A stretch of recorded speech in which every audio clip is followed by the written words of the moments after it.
tenemos un sistemita de control, suponemos que tiene un controlador, la planta con el actuador y una posible función transferencia de realimentación.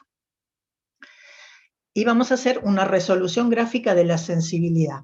¿Sí? La sensibilidad a la salida debida a la variación de un parámetro de la planta. El parámetro de la planta va a ser un parámetro alfa, que puede ser una ganancia, una constante de tiempo, un polo. Es cualquier parámetro de la planta. ¿Por qué? Porque en general se supone que el controlador tiene que ser de alta calidad, o sea que tiene que ser muy estable con sus parámetros constantes.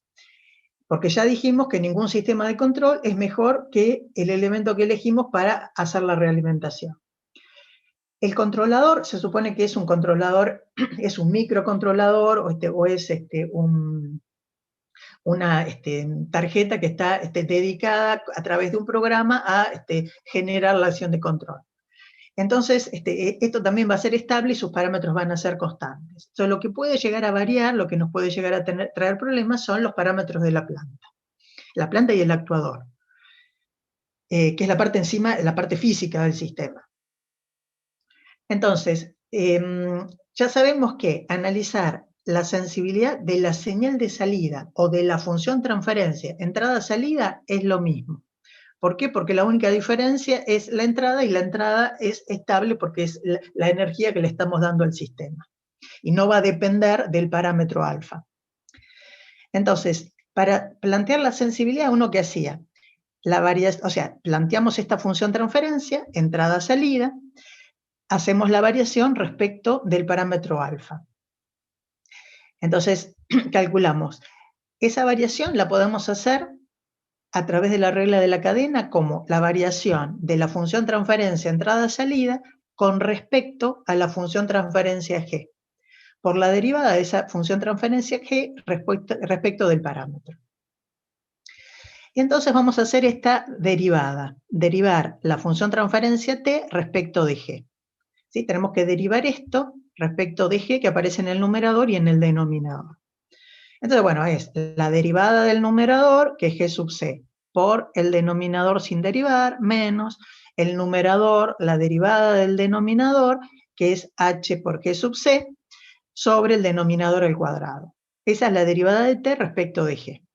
Fíjense que acá vamos a poder hacer un par de simplificaciones, que son esos dos términos. Entonces me queda g sub c en el numerador, y en el denominador 1 más h por g sub c por g al cuadrado.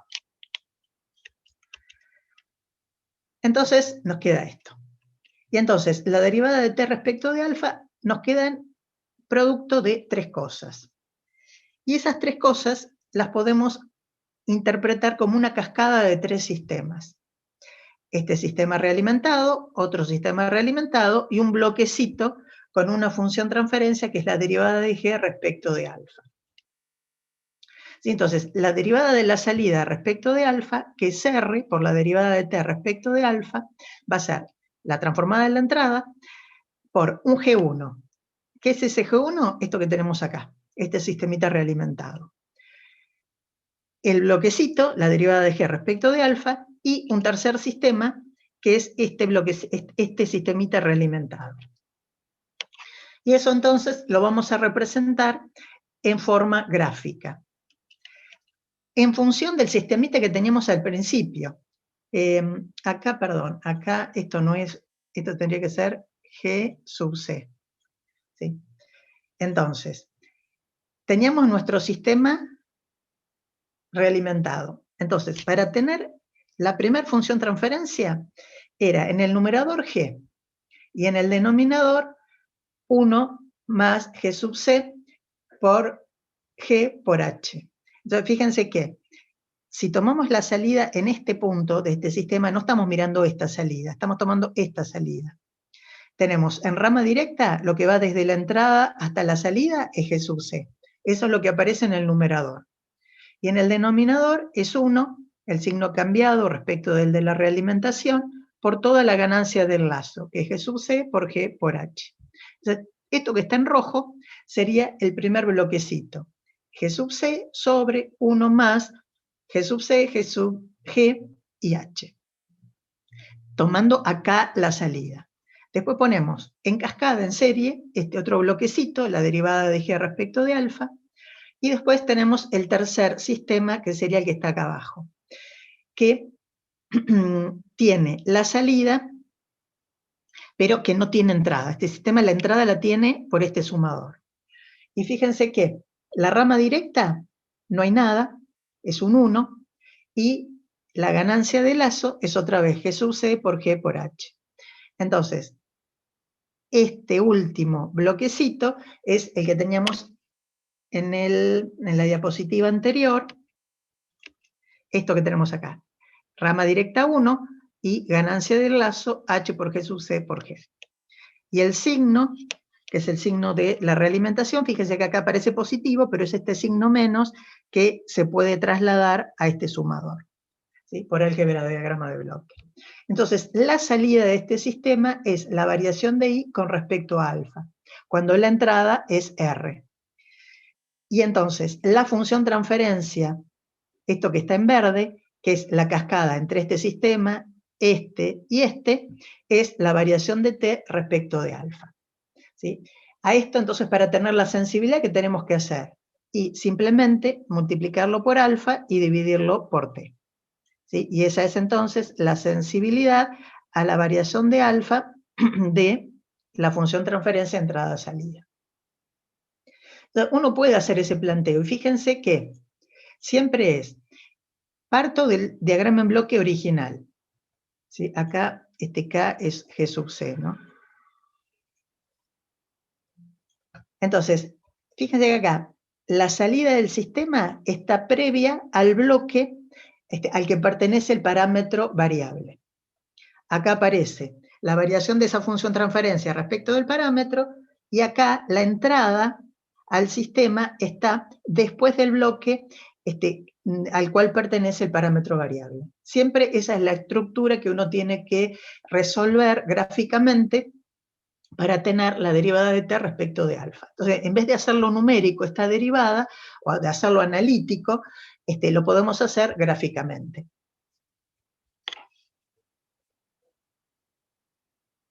Bueno, esa era la interpretación gráfica, cómo resolver gráficamente una sensibilidad. Esto se puede generalizar aún cuando uno quiere ver, aunque sea por un interés didáctico, qué pasa cuando varía algún parámetro de la realimentación. La idea es siempre la misma. Uno parte del sistema realimentado original, toma una desviación, ¿sí? Una salida, que es anterior, siguiendo siempre el flujo de la información de control, ¿no? Siguiendo las flechitas. Uno tendría que sacar, en vez de sacarlo de acá, tendríamos que sacar desde acá la salida del sistema. Esa salida iría a un bloque que sería la derivada de H respecto del parámetro que varía. Y después entra a este sistema realimentado con un sumador que tendría que estar posterior a el bloquecito del cual está variando el parámetro, o sea que tendría que estar acá. Acá tendría la entrada de este sistema. Y entonces la salida sería la derivada de I respecto de alfa cuando el parámetro alfa pertenece a H. Siempre la idea es la misma, ¿sí? Y siempre la forma más simple de verla es pensarlo de esta manera, hacer la variación de T respecto de alfa a través de la regla de la cadena. Es la derivada de T, en este caso sería respecto de H, por la derivada de H respecto de alfa. Cuando hacemos la derivada de T respecto de H, nos va a quedar otra vez un producto de dos funciones transferencia. Y esas funciones transferencia las tenemos que interpretar en función del diagrama en bloque del sistema original, ¿no? Del que teníamos al principio, de este. ¿Sí? Entonces vamos a ver que van a tener que sacar una salida anterior al bloque H, poner el bloquecito de la variación e ingresarlo a otro diagramita exactamente igual que sin la entrada, pero que va a ingresar a la salida del bloque H. Esa es una forma de verlo. En lo que les mostró el profesor en teoría, lo que tenían era una forma que está más asociada con lo que es control robusto. por eso por ahí les resulta más, más difícil de interpretar. Pero siempre es de alguna manera poder aislar la variación del parámetro asociada con el bloque al cual pertenece ese parámetro. Bueno, esta es una resolución gráfica, en otros años lo daba, pero en general no lo usan. Prefieren hacer la derivada analítica, qué sé yo, por costumbre. Obviamente, si quieren hacer esta representación gráfica, está perfecto, es una buena interpretación desde el punto de vista de control, pero bueno, pueden resolver la sensibilidad como quieran. Obviamente, si hacen esto, están demostrando más conocimiento de control, si hacen lo otro es más matemático, pero bueno, en definitiva, están encontrando la función sensibilidad y pueden hacerlo de la forma que quieran. Y siempre la idea que, como me da una función de S, es una función de la frecuencia, lo que hacemos por ahora es simplemente analizarlo en el estacionario, que es a frecuencia cero.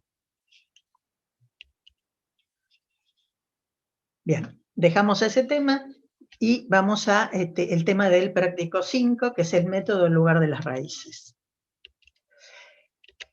Básicamente es un método gráfico que permite conocer las raíces de un polinomio con coeficientes que pueden depender de un parámetro variable. ¿Sí? Yo tengo un polinomio, hay algunos coeficientes que pueden depender de un parámetro, de un solo parámetro. Obviamente no puedo resolverlo porque si ese parámetro va cambiando tengo infinitos polinomios posibles. Entonces, esto me permite ver cuáles son todas las posibilidades de solución de raíces de ese polinomio. ¿Por qué nos interesa ver las raíces de un polinomio? Porque para nosotros ese polinomio va a ser el denominador de la función transferencia del lazo cerrado, cuando varía, por ejemplo, la ganancia de rama directa del sistema.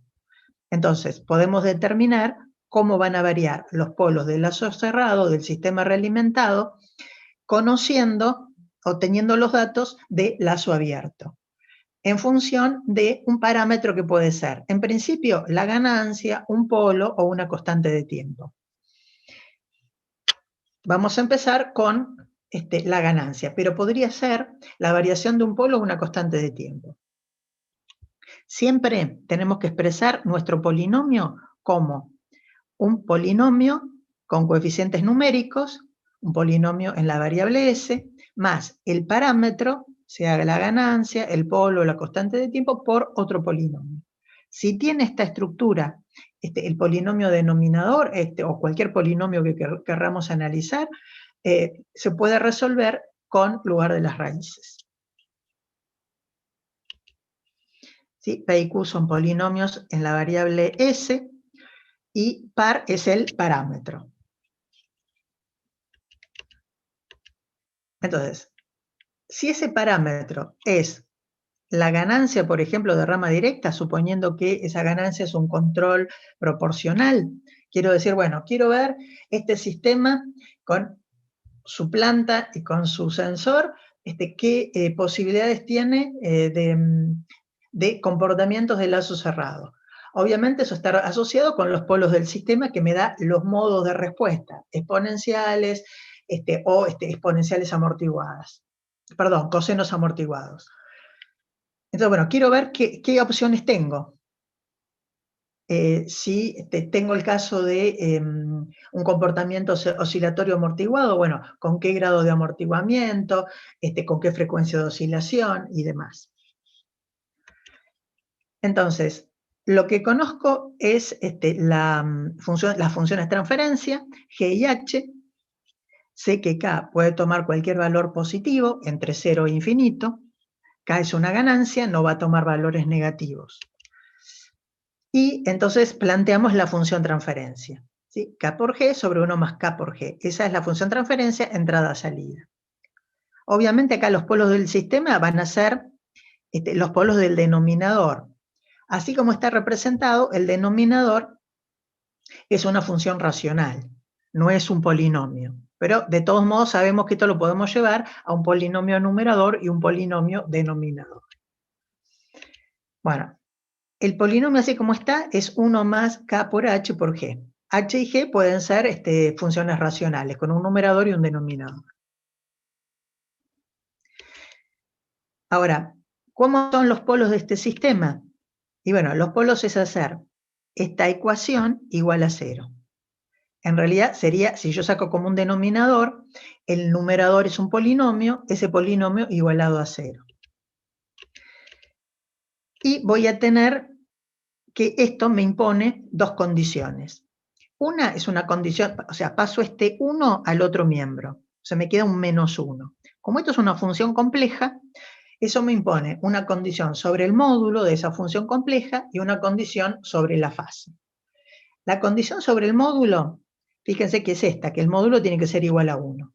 Este k ya lo sacamos fuera del módulo porque ya dijimos que es real y positivo. Y fíjense entonces que modificando el valor de k, la condición de módulo se va a cumplir sin ningún tipo de problema. K es cualquier parámetro entre 0 y 1, entonces esta condición de módulo siempre se va a dar para cualquier valor de S. ¿Cuál va a ser la condición realmente restrictiva? La de fase, porque al pasar este 1 al otro miembro me queda menos 1, el signo menos es fase, son 180 grados de fase. Entonces tenemos esta condición. Acá, ¿por qué pongo menos 180 y no 180? Simplemente porque en H por G siempre voy a tener mayor cantidad de polos que de ceros. ¿Sí? Siempre va a haber un orden mayor en el denominador que en el numerador. Y ustedes saben que la fase de una función racional compleja es la fase del numerador menos la del denominador. La fase del denominador, al tener más cantidad de polos, va a ser bastante negativo, y la del numerador va a ser positiva y más chica. Cuando hagamos la resta, me va a quedar una fase negativa. Por eso el signo menos que está acá. Y acá, por supuesto, como sabemos que la fase, si es menos pi o es menos pi más una vuelta completa, va a ser lo mismo, uno podría que agregarle 1 más 2k. ¿Sí? O sea, si me da menos 180 o menos 180 más 360 o menos 180 menos múltiplos enteros de 360, va a ser exactamente lo mismo.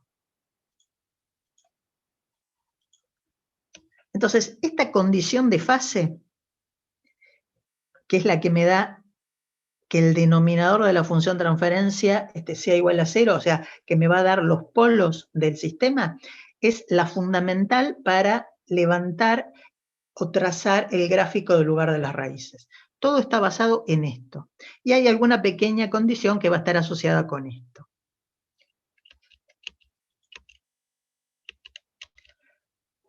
Bueno, acá, la condición de módulo en realidad lo que me dice es que el lugar de las raíces va a estar parametrado en ese parámetro k. ¿Qué va a significar? Que si yo tomo un punto en el lugar de las raíces, que está representando un polo de lazo cerrado factible, eso se va a dar para un valor de ganancia determinado. ¿Sí? Entonces, yo trazo el lugar de las raíces pensando que al recorrer sus ramas, al recorrer el lugar geométrico, el parámetro k va a ir cambiando. Entonces, para poder seleccionar algún polo de lazo cerrado, obviamente eso está relacionado con un valor de ganancia. Y eso me lo va a dar la condición de módulo. Y la condición de fase es la más restrictiva, ¿sí? Es la que me va a definir la forma del lugar de las raíces y la que me va a dar la mayor parte de las reglas para trazarlo. Bueno, acá está lo que habíamos puesto, que podemos incluir una cantidad de vueltas, porque si hay mucha cantidad de polos y pocos ceros o ninguno, voy a tener una fase negativa que puede ser grande. Entonces, puede ser que esté pasado de los menos 180 grados, o sea, que no sea el argumento principal, sino que el ángulo sea más negativo.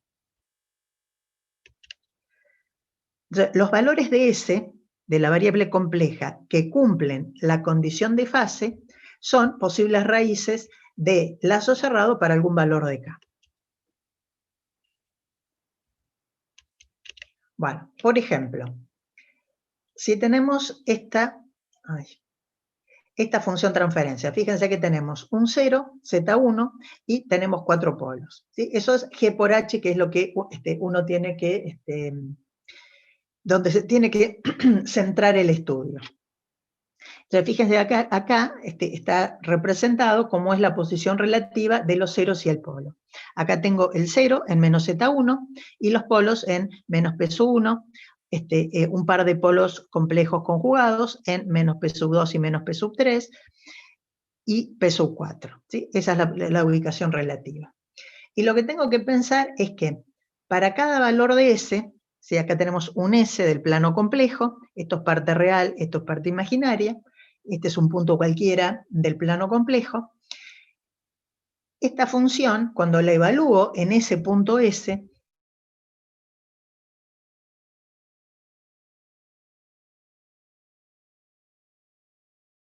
numerador dividido el módulo de cada uno de los términos del denominador. El módulo de S más P1, el módulo de S más P2, el módulo... Bueno, ¿esos módulos qué son? Son las longitudes de estos vectores.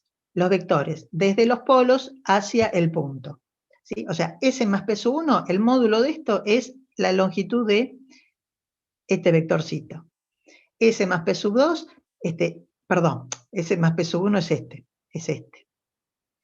S más P sub 2 es la longitud de este vector, S más P sub 3 es la longitud de este vector, y S más P sub 4 es la longitud de este vector. Y del numerador, el módulo de S más Z1 es esta longitud.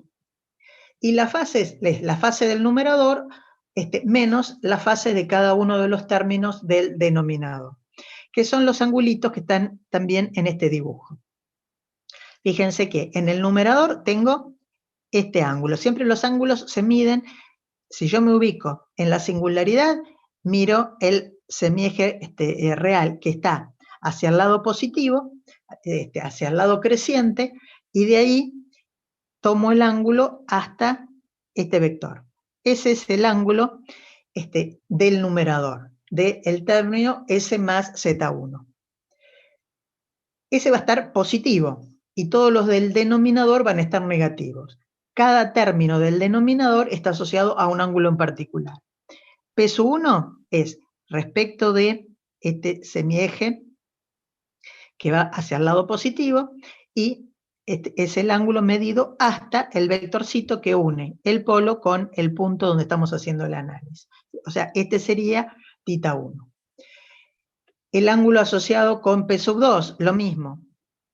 Trasladamos el eje y el ángulo en este caso va a ser este. Acá se puede considerar que θ 2 es un ángulo grande, mayor que 270 grados, positivo, o considerar el caminito contrario, ¿sí? El ángulo más chico, ir desde el eje hacia abajo y considerar que el ángulo en el denominador es negativo. O sea que para la función, en vez de restarse, se va a sumar. Lo mismo con cada uno de los otros polos. De tal manera que acá la condición de ángulo, el ángulo de H por G en ese punto S sería el φ sub 1 menos todos los ángulos asociados con cada uno de los términos de los polos. Si el S pertenece al lugar de las raíces, esta combinación angular me tiene que dar menos 180 grados o menos 180 grados desplazados en 360. Bueno, la ecuación característica sería, para este caso, 1 más K por S más Z1 sobre, bueno, el producto de todos los polos. ¿Sí? Es 1 más G por H. Eso lo tenemos que igualar a 0.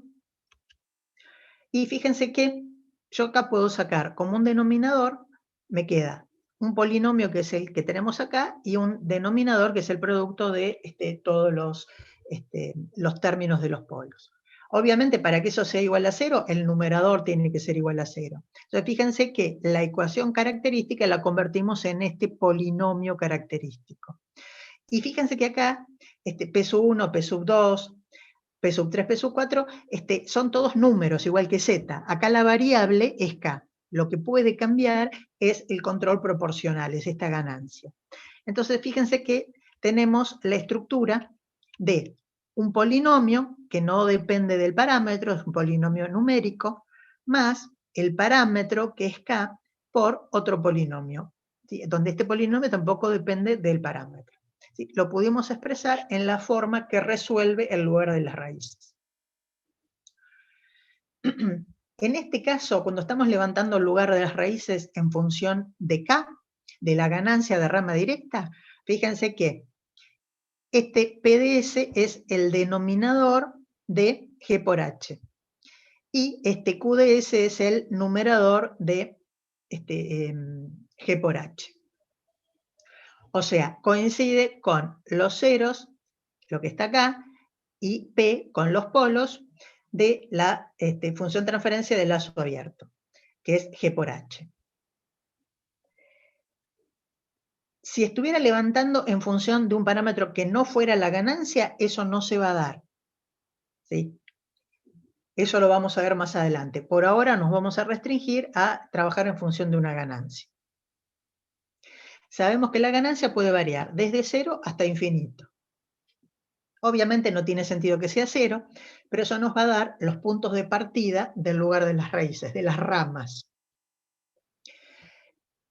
Y después, cuando hacemos tender K a infinito, tenemos el fin de las ramas. Fíjense que las ramas, cuando K es igual a 0, me quedan los polos iniciales. Entonces, ¿sí? Porque esto está igualado a 0. Entonces, hay una rama que parte de P sub 1, de menos P sub 1, hay una rama que parte de menos P sub 2, otra de menos P sub 3 y otra de menos P sub 4. O sea que voy a tener tantas ramas como el orden del polinomio P sub S. Y si el parámetro es la ganancia, tantas ramas como polos de G por H.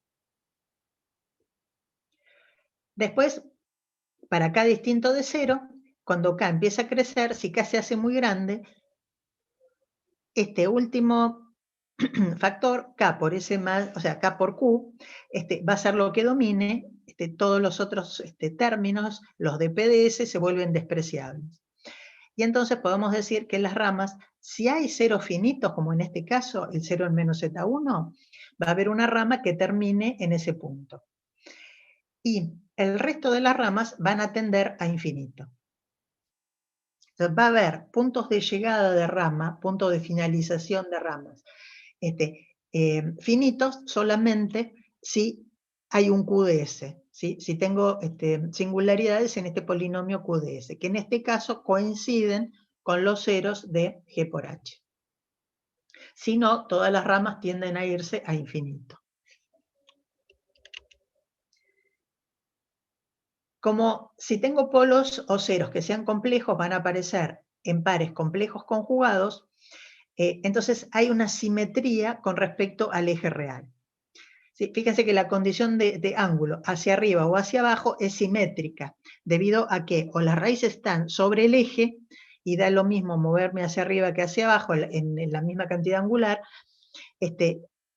y lo mismo pasa con los polos o ceros complejos conjugados. Entonces, siempre tomando el eje real, hacia arriba y hacia abajo, el semiplano imaginario positivo o imaginario negativo, hay una simetría, tiene que haber una imagen en espejo. O sea que si yo dibujé el gráfico para la parte superior, para el semiplano superior, para el semiplano inferior, ya la puedo determinar en forma inmediata. Bueno, vamos a empezar con un ejemplo y vamos a ir viendo las distintas reglas. Vamos a suponer que tenemos realimentación unitaria y esta función transferencia en rama directa, ¿sí? La de planta y actuador. Tomamos el parámetro la ganancia, que ya sabemos que va a ser positivo.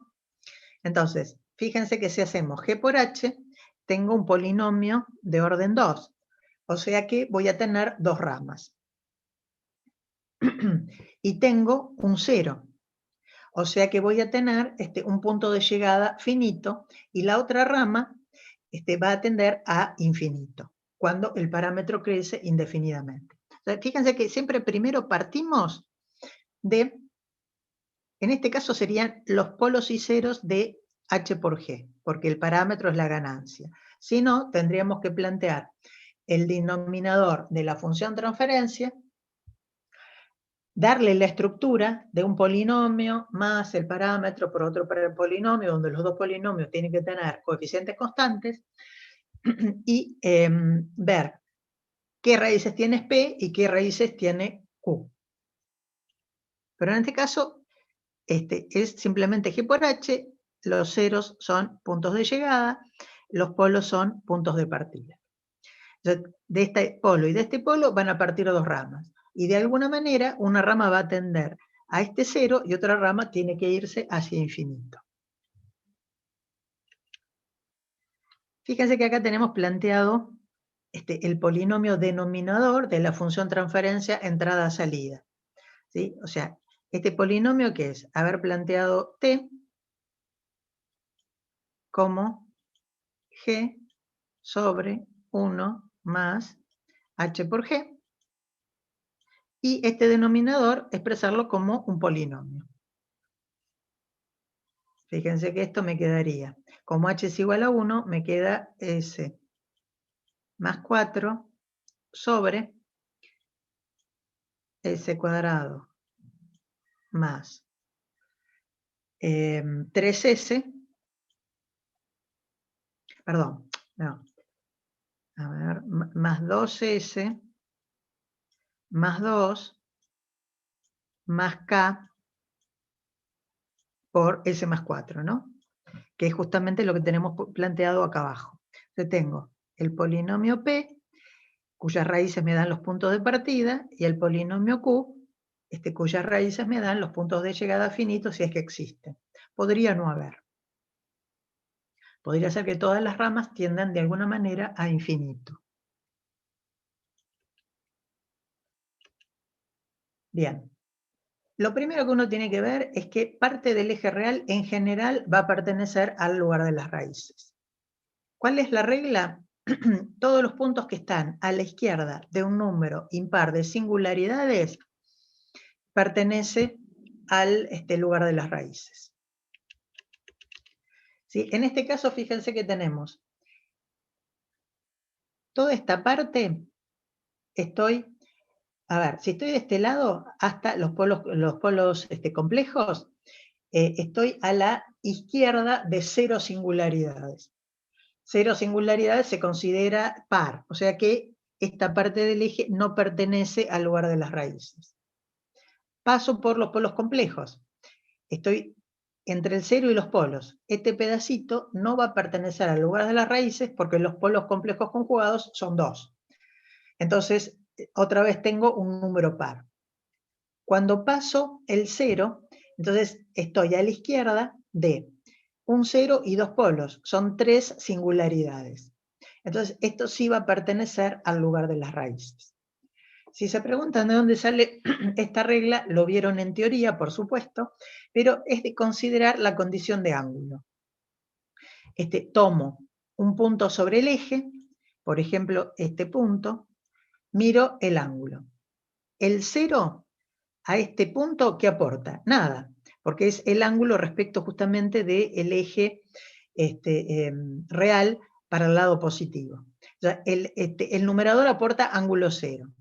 Y los otros dos polos a este punto, ¿sí?, van a aportar. Este aporta un ángulo negativo y este aporta un ángulo positivo. Son los dos iguales que se cancelan entre sí. Entonces, el ángulo total a este punto va a ser 0. Como no es de menos 180 grados, eso no pertenece al lugar de la raíz. Cuando estamos de este otro lado, ya el 0 me está aportando los 180 grados. ¿Sí? Acá el 0 tengo que mirar que me va a aportar a cualquier punto de este lado 180 grados. Y que si miro el aporte de las singularidades de los dos polos, ¿sí?, me está aportando este ángulo y este ángulo. Si miramos entre los dos, me aportan menos 360. Menos 360 menos 180 me dan los menos 180 que necesito para que pertenezca al lugar de las raíces, ¿no? Siempre la condición de angular es la que me dice por dónde van a ir las ramas del lugar de las raíces. Pero como regla, siempre tengo que estar a la izquierda de un número impar de singularidades, de polos o ceros. ¿Sí? Entonces me pongo en un punto, miro que tengo hacia la derecha, si es un número impar, eso pertenece al lugar de las raíces. Entonces, por ahora tenemos que desde el 0 hasta menos infinito, eso pertenece al lugar de las raíces. Después tengo que hay dos polos complejos y hay ramas que van a salir de estos polos. Yo quiero saber para dónde van a salir estas ramas. Acá hay unas flechitas que me dice para dónde van a ir, pero ¿de dónde saqué eso? De la regla de los ángulos de partida. La regla de los ángulos de partida es simplemente partir de la condición angular. La condición angular me dice que la fase de ¿sí? La fase de G por H, en cualquier punto que pertenezca al lugar de las raíces, tiene que ser menos 180 grados. ¿Sí? Esa es la condición. Bueno, ¿cuál es la fase de G por H? Acá H es igual a 1, así que es la fase de G. Entonces, la fase del numerador menos la fase del denominador. El numerador tenía un 0, que es este 0 que tenemos acá, que está en rojo.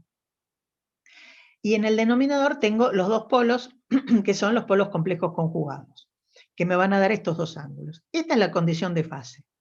¿Qué es lo que quiero? Bueno, analizar lo que pasa con un punto S que esté cercano a el punto de partida, por ejemplo, en el semiplano superior, al polo en el semiplano superior. Si tomo este S, acá está exagerado para que lo vean, yo tendría que tomar un punto S que esté muy cercano a el polo P1. Y entonces fíjense que va a ser el ángulo del 0, este φ1, menos el ángulo al polo, el tita 1, para ver, acá está el tita 1, y el ángulo desde el otro polo, que es el tita 2. Acá fíjense que está tita prima 2, y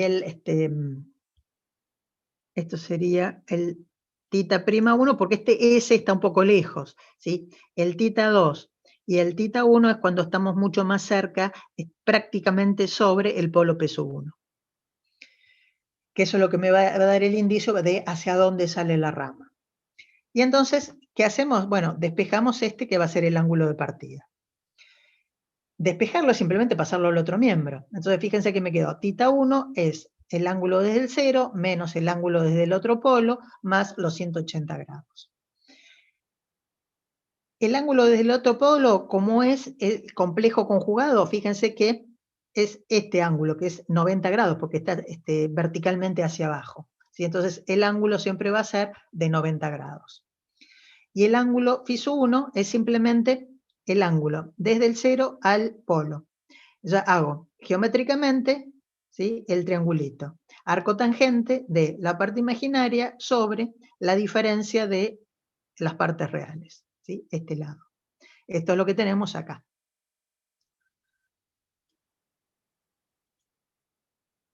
Y eso me da 108.43 grados. O sea que, fíjense que de ahí salieron estas dos flechitas. Es decir, respecto de la horizontal, este es el ángulo de 108 grados. ¿Sí? Es levemente mayor de 90 grados de la vertical. Y el de abajo, ¿cómo lo veo? Por simetría. ¿Sí? Entonces, simplemente, si este arranca en esta dirección, este por simetría tiene que arrancar en la dirección simétrica. Simétrica respecto a la imagen en espejo, respecto del eje real. Pero fíjense que acá uno puede decir la regla de los ángulos de partida. En realidad es la condición angular de la cual despejo el ángulo tita 1.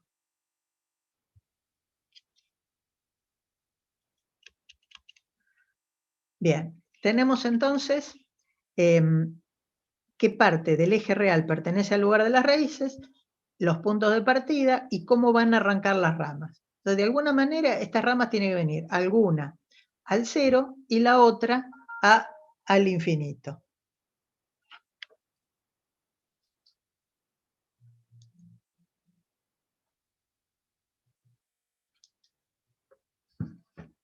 Bueno, ahora tenemos que ver qué hacen estas ramas. O sea, uno puede llegar a imaginarse que si esta rama sale para acá y tiene que llegar al 0, de alguna manera tiene que hacer una cosa así. No sé si la que va a venir a este 0 es la rama superior o la inferior, y eso no importa.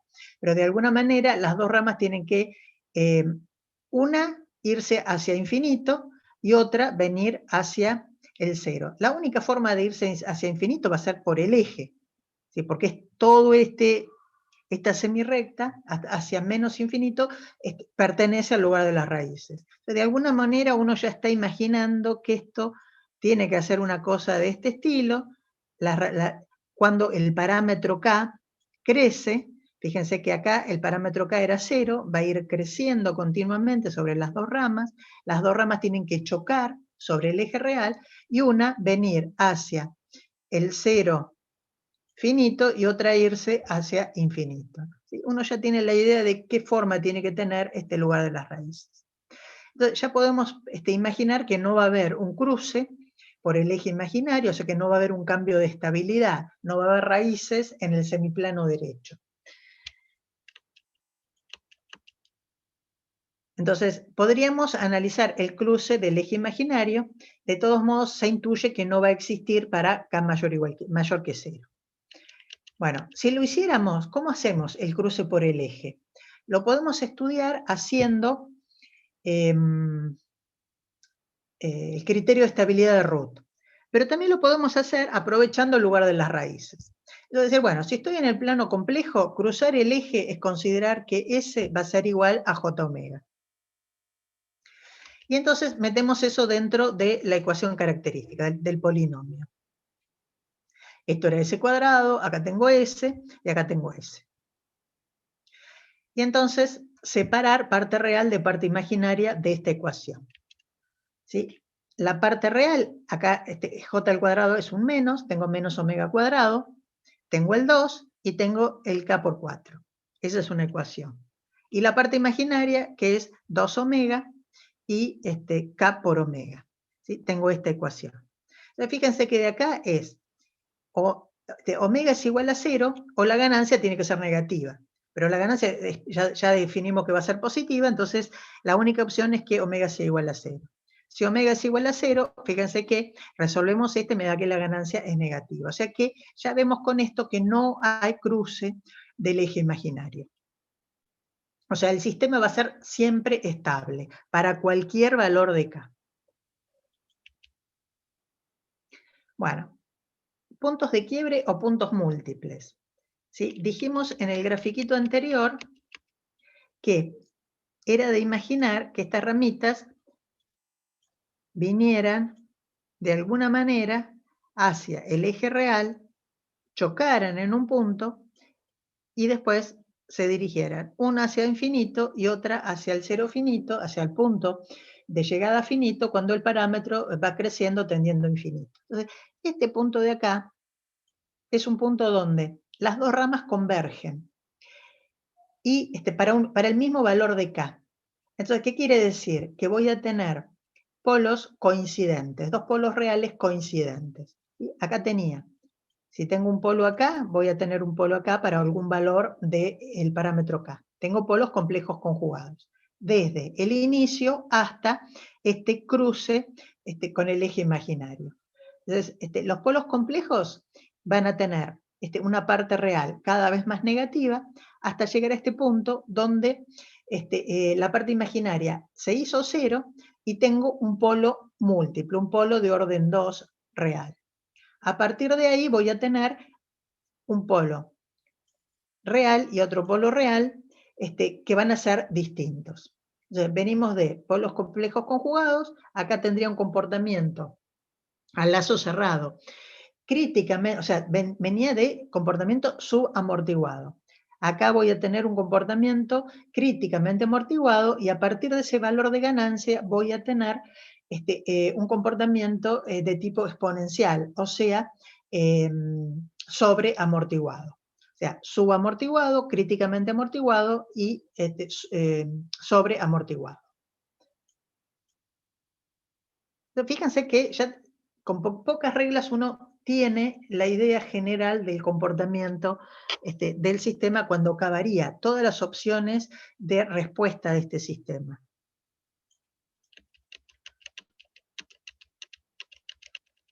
Bueno, ¿cómo se encuentra este punto de quiebre? Este punto a partir del cual el comportamiento se vuelve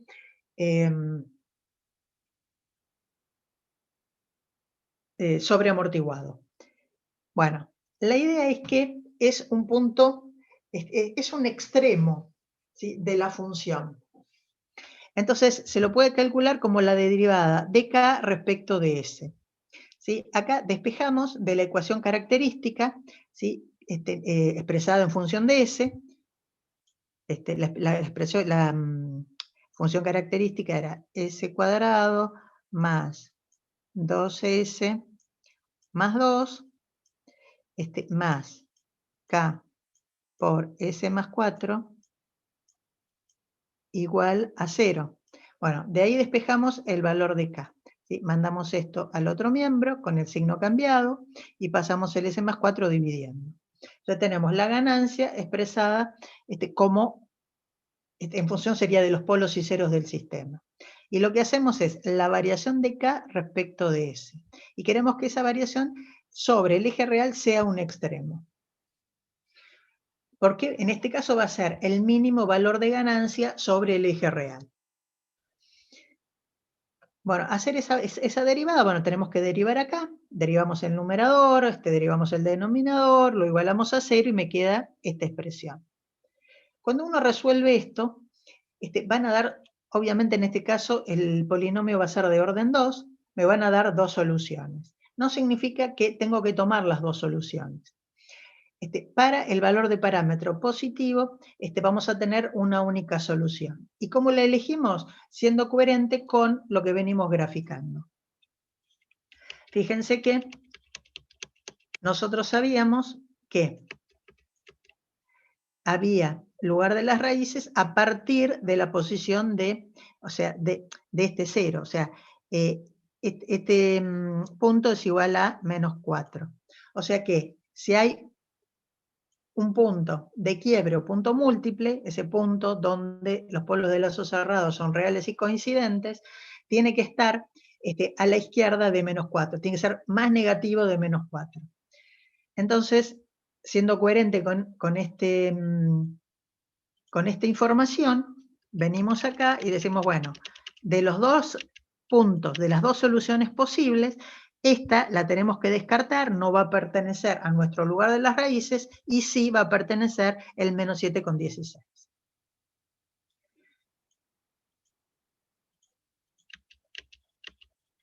Bueno, uno puede analizar también asíntotas. Las asíntotas, ¿qué me van a decir? ¿Cómo tienden las ramas a infinito? Si es que hay ramas que tiendan a infinito.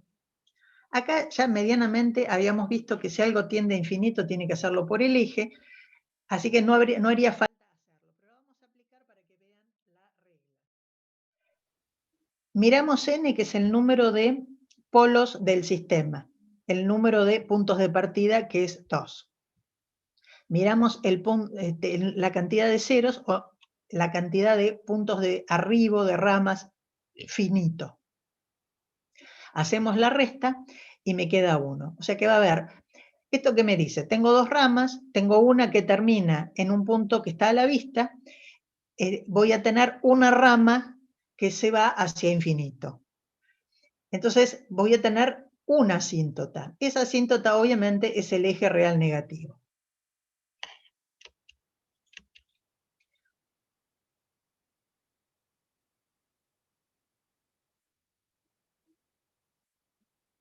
Siempre uno calcula el ángulo de las asíntotas. El ángulo de las asíntotas es menos 180 sobre n menos m.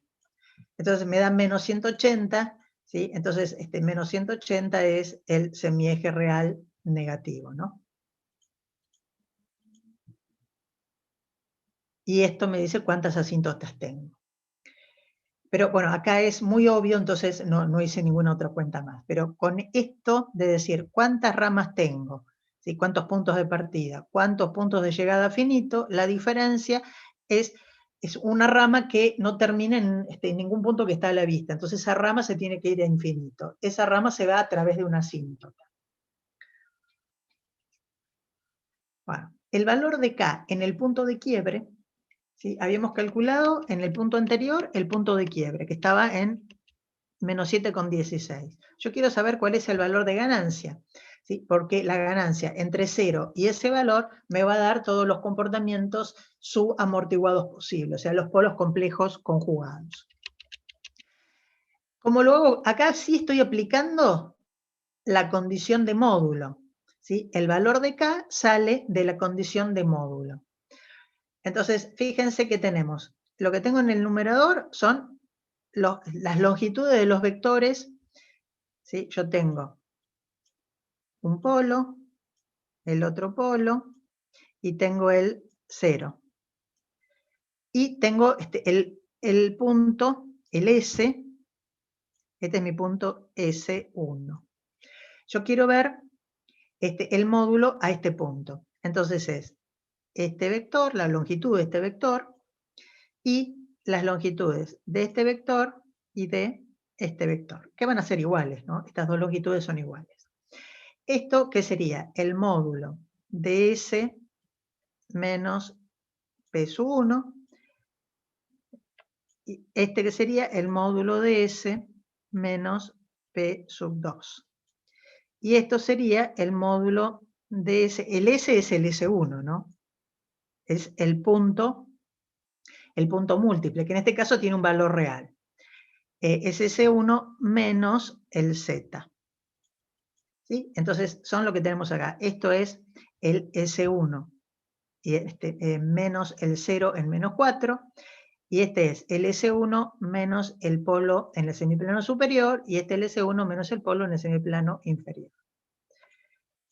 Hacemos eso, y eso me da 12.327, ese es el valor de la ganancia en ese punto. O sea que si K está entre 0 y 12,327, voy a tener polos complejos conjugados como raíces de lazo cerrado. O sea, voy a tener un comportamiento subamortiguado. Bueno, y entonces este sería, hecho a mano, el gráfico del sistema, ¿sí? Las dos ramas que van creciendo con el parámetro hasta el punto de quiebre. En este punto de quiebre tengo esta ganancia 12,32, y a partir de ahí una va a terminar en el 0 en menos 4 y la otra se va hacia infinito. Entonces, fíjense que el recorrido de esta pequeña rama va a ser mucho más lento que el de la rama que se va hacia infinito, ¿no? Porque desde este punto hasta el 0 tengo la variación desde 12,3 hasta infinito. Y del otro lado también, desde 12,3 hasta el parámetro menos infinito, voy recorriendo todo lo que queda del eje real negativo. Entonces acá los polos van a cambiar poco, entre menos 7,16 y un polo que se acerca a menos 4, y el otro polo real se va a ir alejando cada vez más. No sé si quieren preguntar algo de este ejemplo. Fíjense que es muy... la idea siempre es, con la menor cantidad de información, yo acá calculé cosas de más, porque acá ya se ve que no va a haber cruce de eje, entonces no haría falta calcularlo. Lo calculé para que ustedes vean cómo se aplica la regla.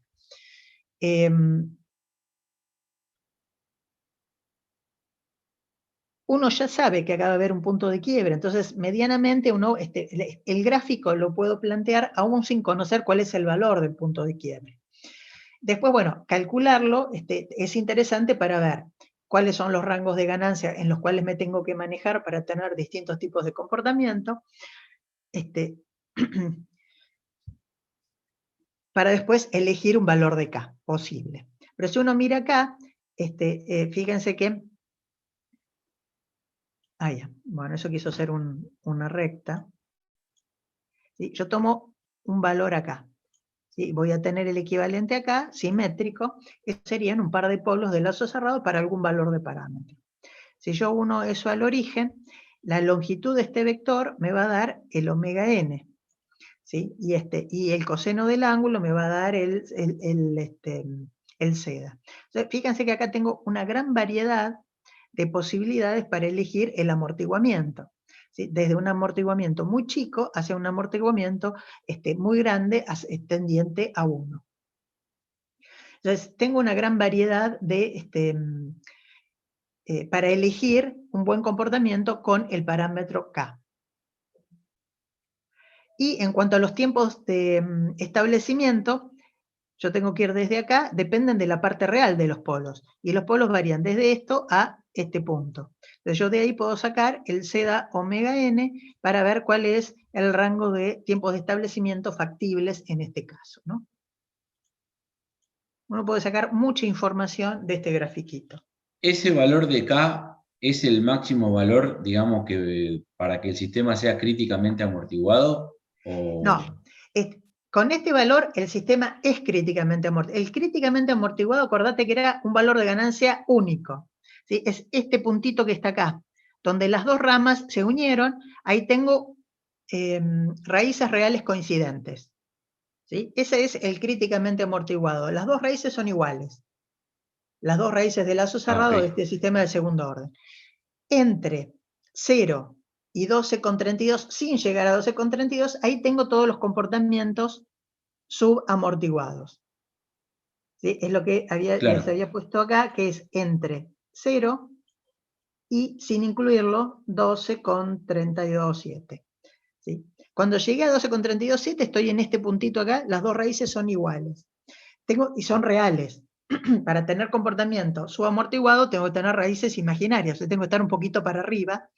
Entonces el K no puede llegar a 12,32. Pero entre 0 y 12,32 tengo acá, fíjense que yo puedo ver muy claramente cuáles son los tiempos de establecimiento, tiempos de respuesta posibles, y cuáles son los coeficientes de amortiguamiento que voy a tener, ¿sí? Que pueden llegar tan cercanos a 1 como yo quiera. O sea, podemos elegir cualquier valor entre 0 y 12,3. Claro, sí, dependiendo de cuál es el transitorio que querés, cuál es el dato que tenés. Claro. Ok. Y que puede ser, si K supera 12,327. vas a tener comportamiento exponencial.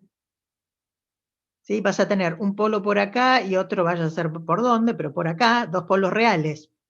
¿Sí? Son dos polos reales que son dos comportamientos exponenciales. Claro. Este va a ser el dominante. ¿Sí? Entonces, Sí. si aquel está muy lejos, si la ganancia es grande, y vas a tener prácticamente un comportamiento exponencial. Entonces, entramos en los comportamientos que suponemos lentos. ¿Sí? Claro. ¿Sí? Siempre imagine que acá la flechita me está diciendo en qué dirección crece el parámetro K.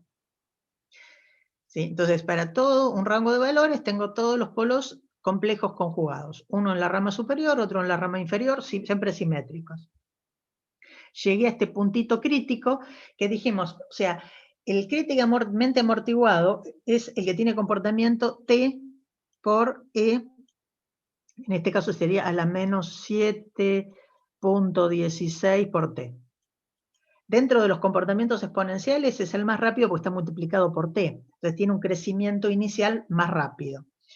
Pero es poco robusto porque en realidad es el punto que conseguimos con el modelo, no el que vamos a conseguir con el sistema. ¿Sí? Hay una diferencia entre el sistema físico y nuestro modelo por los errores de modelado y demás. Entonces, no sé de qué lado voy a caer. Corro el riesgo de caer del lado exponencial y tener un comportamiento muy lento. Entonces, siempre intentamos ubicarnos en los polos complejos, aún con, no sé, un zeta de 0,8. ¿Sí? Entonces ahí, si hay algún parámetro que se modifica, no corro el riesgo de caer en un comportamiento exponencial lento.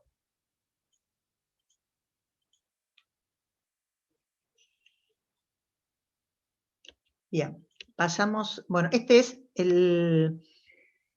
este ejercicio resuelto con MATLAB.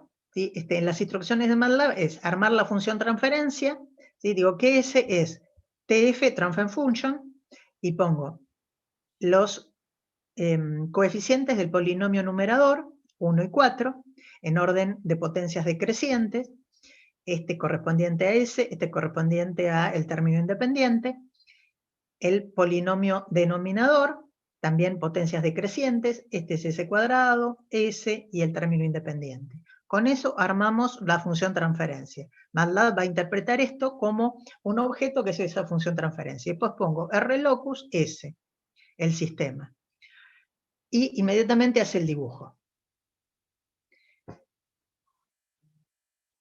Y si uno cliquea con el cursor, por ejemplo, en el punto de quiebre, este punto múltiple, va a salir un cartelito poniéndome cuál es el valor del punto múltiple y cuál es el valor del parámetro en ese punto.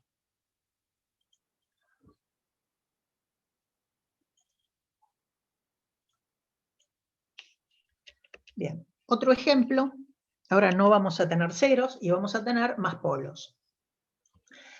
Fíjense que acá tenemos, otra vez, realimentación unitaria y tenemos que G tiene esta estructura. Fíjense que acá podríamos haber hecho lo mismo, obtener el mismo resultado, si H de S es igual a 1 sobre S más 1 y G es igual a 1 sobre S cuadrado más 4S más 5. ¿Sí? El lugar de la raíz va a ser exactamente el mismo. ¿Por qué? Porque el denominador de la función entrada-salida va a ser el mismo. Lo que va a cambiar es el numerador. Lo que va a cambiar son los ceros de lazo cerrado. Pero en principio, cuando hago G por H y levanto luego de las raíces, da lo mismo tener realimentación unitaria que no unitaria. Bien. Entonces, tenemos esto. Y tenemos que el parámetro que va a variar es un control proporcional, o sea, una ganancia acá.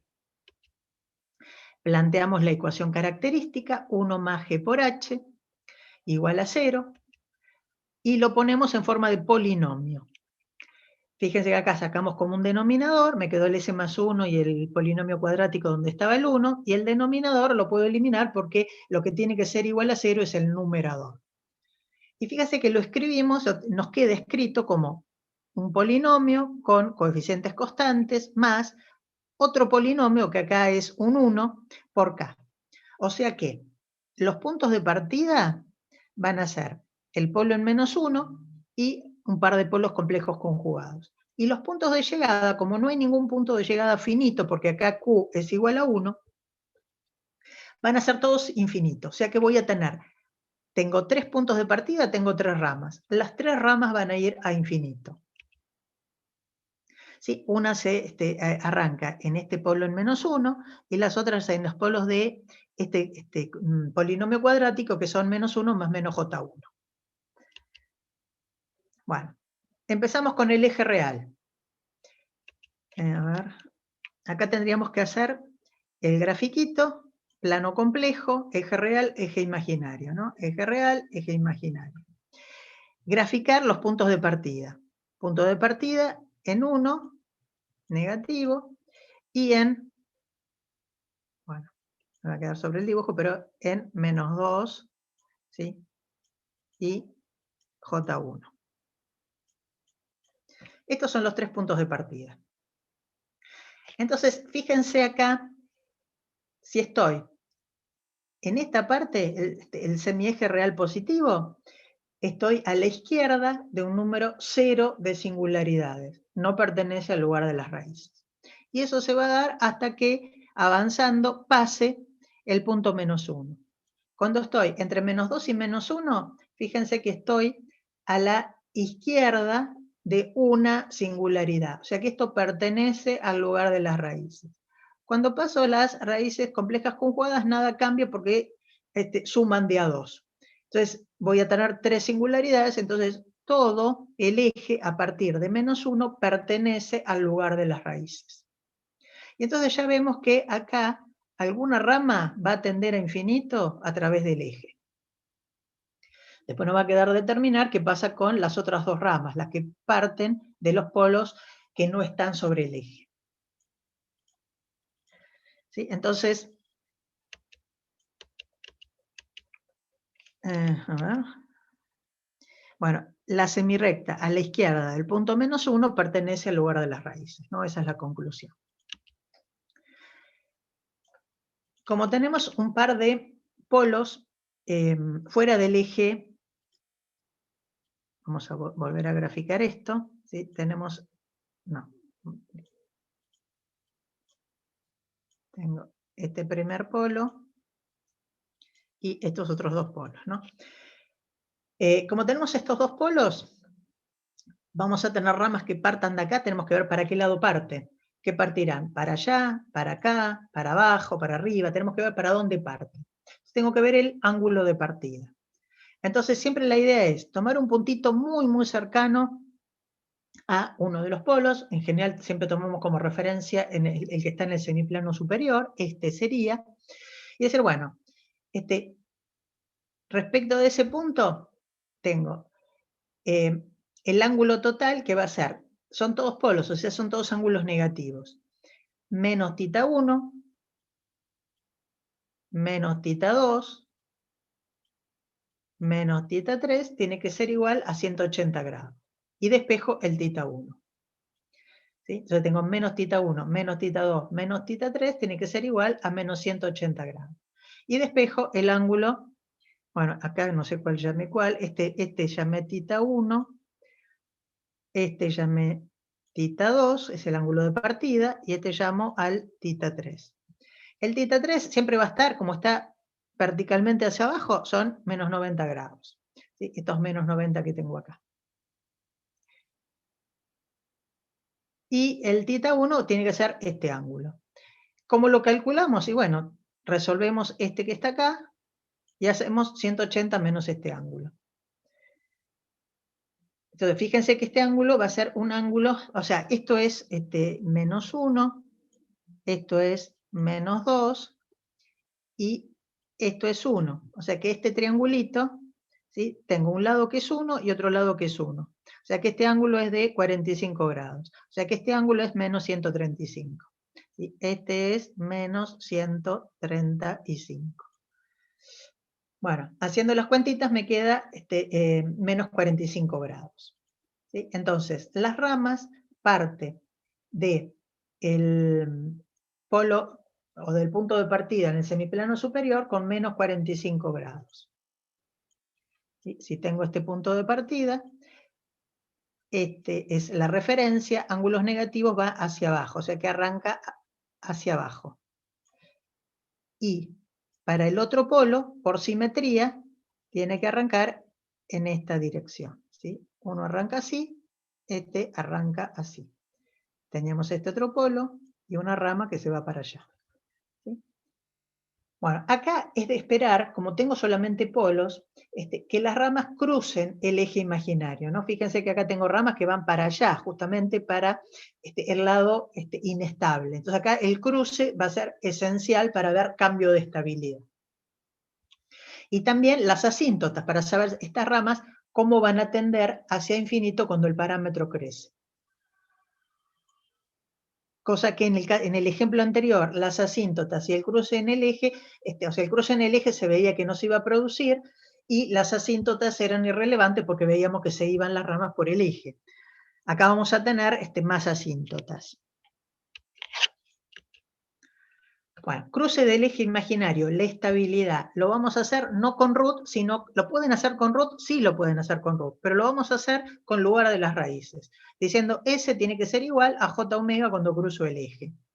Reemplazo en el polinomio característico y separo parte real de parte imaginaria. Parte real es esto que tengo acá, que es menos el J al cuadrado, que es menos 5 omega cuadrado. el 5 y el K.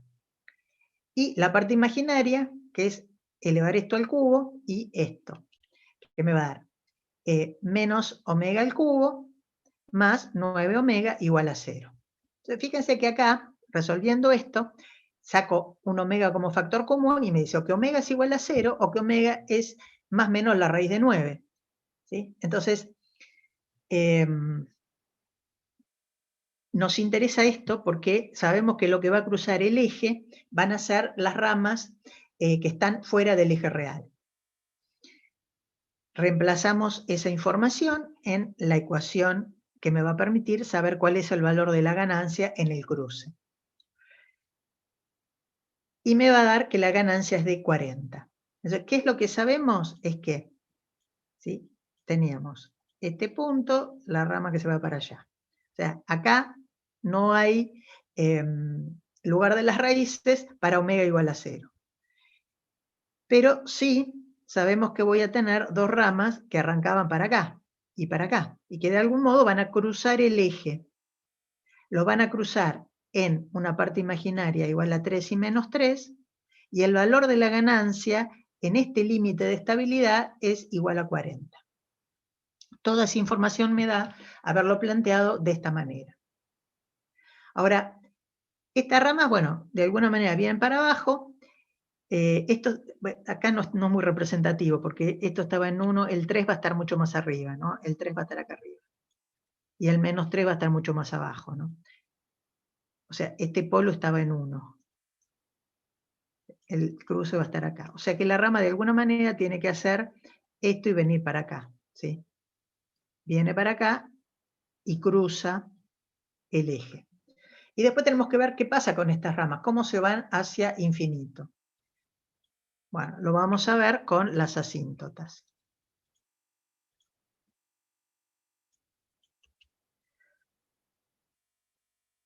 Acá puse 40, tiene que ser 40, ¿no? Si K es mayor que 40, el sistema se vuelve inestable.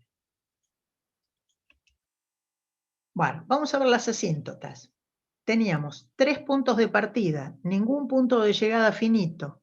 O sea que las 3 ramas se van a infinito, a través de asíntotas. Una asíntota era el eje, pero bueno, la forma es 180 por 2Q más 1 sobre 3. Q puede ser 0, 1 o 2. Son las 3 asíntotas que necesito. Entonces, si Q es igual a 0, tengo que son 60 grados. Entonces voy a tener una asíntota que va a ser una recta con esta inclinación. Con la inclinación sola, yo no sé cómo dibujarla, porque necesito saber un punto por donde pasa. ¿Sí? Para poder dibujar una recta o una semirrecta, necesito saber cuál es la pendiente, que me lo da los 60 grados, pero también por dónde ubicarla. No sé si está por acá, dónde está. Por ahora sabemos que va a tener una inclinación de 60 grados. Otra que van a ser los 180 grados, que es el eje, y otra que va a tener los menos 60 grados. Que obviamente es el simétrico de los 60 grados, simplemente porque, bueno, el comportamiento de las dos ramas que están fuera del eje tienen que ser simétricos. ¿Cómo ubico las asíntotas? Está el sigma de intersección de asíntotas, o sea, donde las asíntotas cortan al eje real, que es la suma de los polos más la suma de los ceros. Como acá no tengo ceros, me va a quedar la suma de los polos. Los polos complejos conjugados, siempre las partes imaginarias se van a cancelar, o sea que me va a quedar 2 veces la parte real. Tenía la parte real igual a 2, por eso aparece el menos 4. Y el menos 1, que era el tercer polo. ¿Sí? Entonces es menos 2 veces las partes reales de los polos complejos conjugados menos el polo real. Dividido 3, que es la diferencia entre n y m. Es el número de asíntotas que voy a tener. Eso me da 5 tercios. Ese es el sigma de intersección de asíntotas.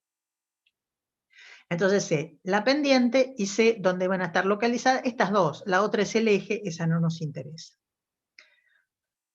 Entonces, cuando tenga el eje, 5/3 es algo menor que 2. ¿Sí? Tenía estas dos singularidades que estaban en -2. Tengo la otra que está en -1. Cercano a 2 va a estar el sigma de intersección. ¿Sí? Y voy a tener entonces, esta va a ser una asíntota, esta es la otra asíntota, esta es la que tiene más 60 grados, la que tiene menos 60 grados, y esta es la que tiene los 180 grados. Esta. Esas son todas las asíntotas. Entonces, fíjense que acá, esta asíntota, ¿cuándo vale? La asíntota es cuando el parámetro es grande, o sea que no me cambia el cruce de eje ni me lo determina. Esto tiene que arrancar con la orientación de -45 grados, cruzar el eje en -3 y después hacerse asintótico a esta recta. Bueno, yo acá estoy dibujando, adivinando, puede estar por encima, puede estar por debajo, no importa. El tema es que esta rama se tiene que aproximar a esta recta solamente cuando el parámetro se vuelve muy grande. Entonces, lo que pasa en esta zona podría estar por encima, podría estar por debajo, eso no importa. Lo que me da es la tendencia cuando estoy muy lejos para un valor de parámetro muy grande. Fíjense que esto es levantado con el lugar de las raíces, el gráfico. ¿Sí? Bueno, no sé si quieren hacer alguna consulta, eso es todo lo que vamos a ver por ahora.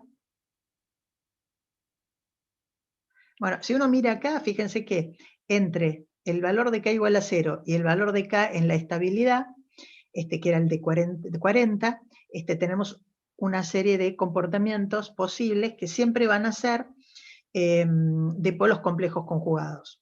Lo que pasa es que siempre vamos a tener un tercer polo. Entonces, si la ganancia no es muy grande, voy a tener situaciones donde los polos complejos no sean dominantes. ¿Sí? Tengo estos dos polos y un tercer polo real.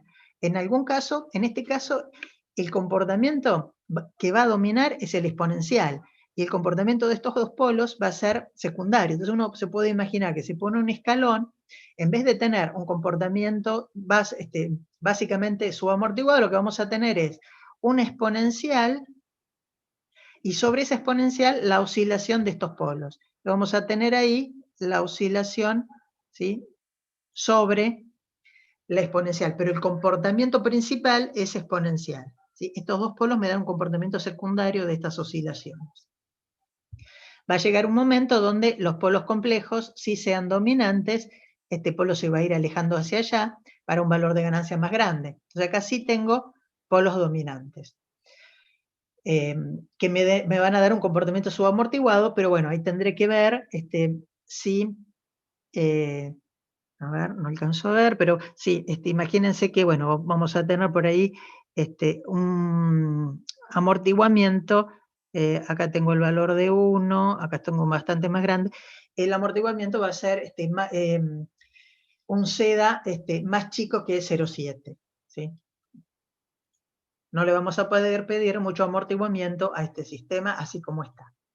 Fíjense que acá, al tener solamente polos, las ramas cruzan el eje y el sistema tiende a inestabilizarse cuando aumenta la ganancia.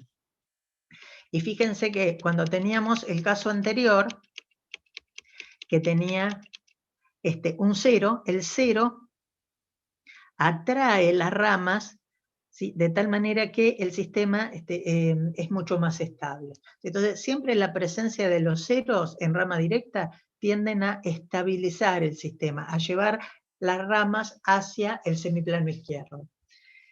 Y agregar polos, siempre un sistema con más cantidad de polos tiende a inestabilizar, para cierto valor de ganancia, a hacerse más inestable. Eso siempre tenganlo presente cuando estén agregando controladores. Si quiero agregar un polo en el origen, hay que tener mucho cuidado con la estabilidad. Si agrego un PI, si agrego un PID. Ahora, si agrego un proporcional más derivado, seguramente que tiendo a estabilizar el sistema y lo tiendo a mejorar en ese sentido. Y eso también lo pueden pensar, ¿por qué pasa eso? Es por el tema de la condición de fase.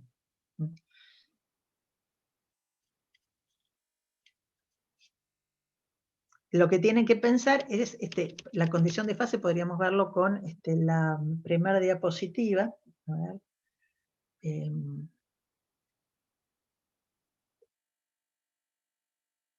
Esta era la que teníamos, esta, ¿sí? Fíjense que cuando uno plantea la condición de fase, esto tiene que ser el ángulo a los puntos que pertenecen al lugar de las raíces, hacen que esta suma me dé menos 180.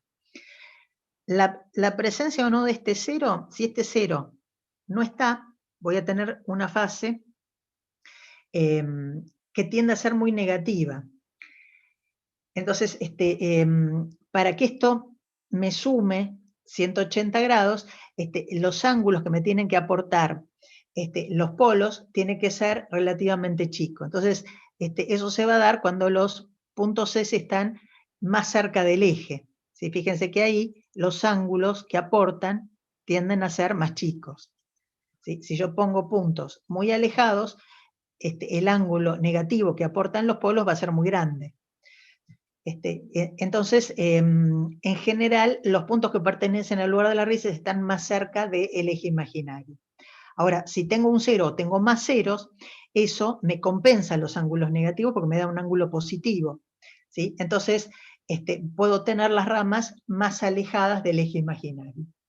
Esa condición de fase es la esencia del lugar de las raíces. La condición de módulo se utiliza solamente para el punto de quiebre, si es que uno se imagina que va a haber, y para conocer cuál es la ganancia para tener algún polo en particular de lazo cerrado. Pero si la condición de fase se dio, la condición de módulo se va a dar siempre.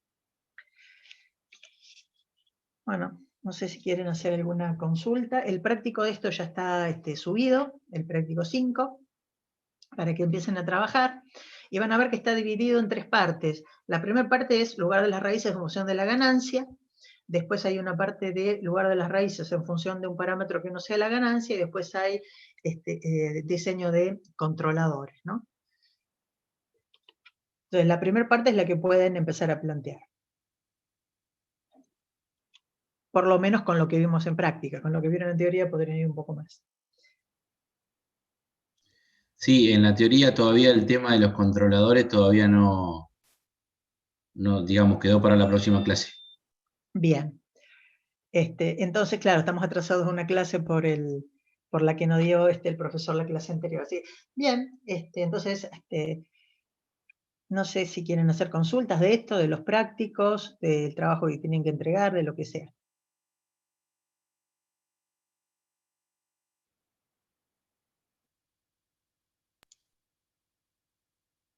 Yo tengo una consulta con respecto a los prácticos que hay que entregar. Sí. ¿Querés ¿Querés compartir pantalla? A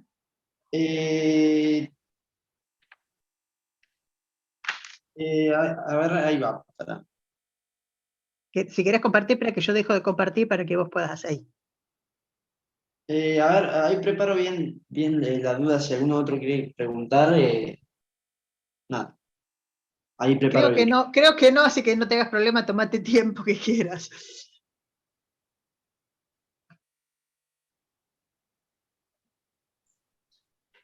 Yo, Patricia, tenía una consulta también sobre el práctico para entregar, sobre Sí, la dale. consigna del ejercicio 2. Sí, no la recuerdo, a ver, recordámela. ¿Querés que comparta el práctico? Dale. Me tenés que ahí creo que aceptar o... Te pide, a ver quién está al lado. ¿Martín? Sí, Martín. Se supone que ya estás.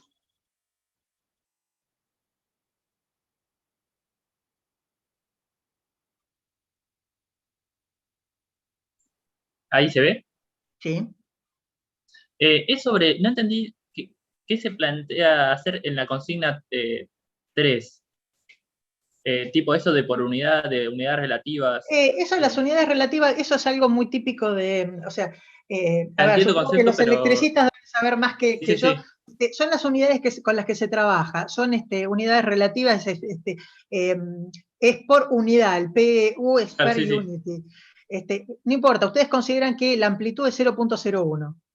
Entonces, si hay a ver, la cuestión es, la idea es que todo sistema de generación tiene que mantener una frecuencia constante, ¿sí? La frecuencia de red. Depende de en qué lugar del mundo estemos, son 50 Hz, 60 Hz. Y eso tiene que ser lo más constante posible, independientemente de que sea un día de calor y todos conectemos el aire acondicionado, o independientemente de que empiece a funcionar, no sé, el polo petroquímico y consuma mucha electricidad, ¿sí? La frecuencia es proporcional a la velocidad de giro del generador, que es un generador sincrónico.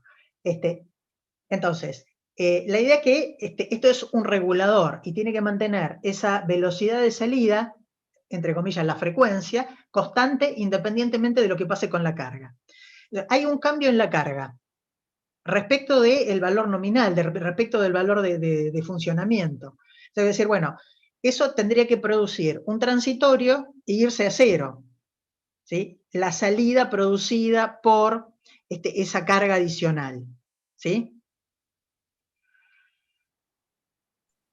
Claro, lo que yo hago es, tipo, planteo la función transferencia entre TL y la velocidad de salida, la sí. velocidad angular, y pongo un escalón de TL, eso sería la desviación Exactamente. estacionaria, se refiere al error de la salida con respecto a la Claro, carga TL. porque Está a bien, ver, está bien. vos tenés una entrada, eso te produce en condiciones normales de operación la salida, que es la velocidad, no me acuerdo cuánto era, que 1000 RPM, que corresponde a la frecuencia de 50, ¿no? Perfecto, Claro. está todo bien.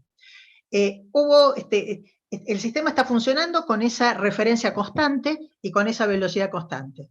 En algún momento hubo una variación de carga. Se produce un transitorio. Entonces, vos querés que cuando termine el transitorio, a ver cuánto se corrió la frecuencia por esa variación de carga que se mantiene constante en el tiempo, ¿sí? Entonces, ¿qué salida adicional produjo ese T sub L? ¿Cuánto lo corrió respecto del valor con el que estaba trabajando? Ahora sí entiendo, tipo. O sea, está trabajando en 1000. Siempre tengo un VR, claro, siempre tengo una tensión de entrada, se refiere Claro, solamente ese delta, es para que no tome como exacto, VR sí, 0, claro. Está bien. sí. Claro, VR ya está en un estado estacionario y yo ahí le aplico un TL distinto. Claro, porque es un regulador, entonces el regulador, Claro. la entrada es una entrada de referencia, el set point, está fijo, ¿sí? Normalmente fijo. Entonces, ¿dónde pueden estar las variaciones? O porque varíe algún parámetro de la planta o porque hay una perturbación. En este caso es la perturbación. Eso lo saca de los 1000 RPM, lo saca de los 50 Hz. ¿Cuánto lo sacó? ¿Es mucho, es poco, es aceptable, no es aceptable? Eso es lo que está pidiendo el análisis. Buenísimo. Listo, entonces sí, planteo todo y pongo un TL 0,01 nomás. Entonces, Sí. Buenísimo. Y después en el ejercicio, en el inciso D, acá dice lazo abierto. Es reducir al lazo cerrado, porque el lazo abierto en el ejercicio D. Para variaciones de tipo, se desea aumentar la variación estacionaria en la frecuencia de red en un 0,1 teniendo al mismo tiempo un transitorio dominado por bloques complejos en la respuesta.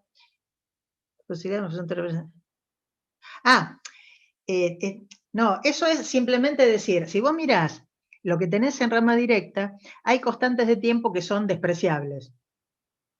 ¿Sí? Vos tenés 3 constantes de tiempo. Te da un sistema de tercer orden. Ahora, ¿hace falta considerar todas las constantes de tiempo o hay alguna que domina por sobre otra? Pero no me pide para variaciones del tipo escalón de la carga. No sería entre la carga y la salida, no sería este No solo. importa, es la función G por H la que tenés que mirar, porque estás mirando el denominador. ¿Sí? El denominador no importa que la entrada sea la de referencia o la perturbación. El denominador siempre va a ser el mismo. Son los polos del sistema. Entonces, el transitorio te lo van a dar los polos del sistema.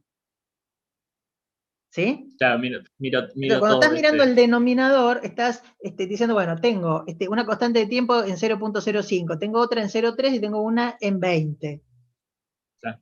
Hay constante de tiempo dominante. Entonces, bueno, voy a despreciar la constante de tiempo más rápida al lazo abierto. Y eso después lo traduzco al lazo cerrado. ¿Sí?